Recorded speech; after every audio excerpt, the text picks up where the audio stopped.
I think what ties together everything that we're showing, from bronze enlargements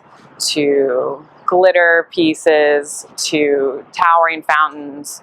is this idea of surface ornamentation and Lynda's constant interest in playing with different forms, taking the forms to the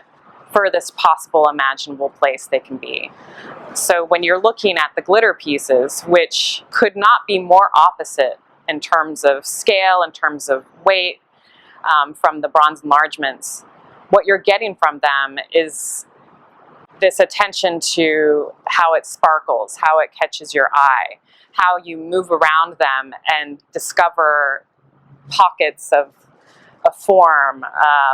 and it's really something that changes as you move around it. That's exactly what's happening with these bronze enlargements. As you move around these forms, they almost start to move on their own. They come alive, and there's this proprioceptive quality to them, where you become aware of your body in space as you're looking at them.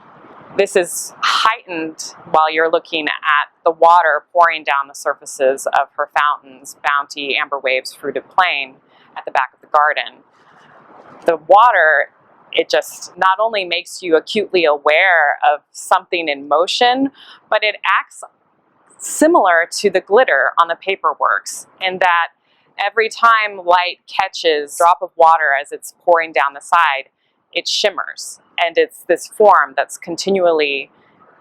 transforming before your eyes. I think Lynda Benglis at the Nasher will allow our visitors and viewers to see Lynda Benglis as who she is now and what might come down the pipe in the next few years.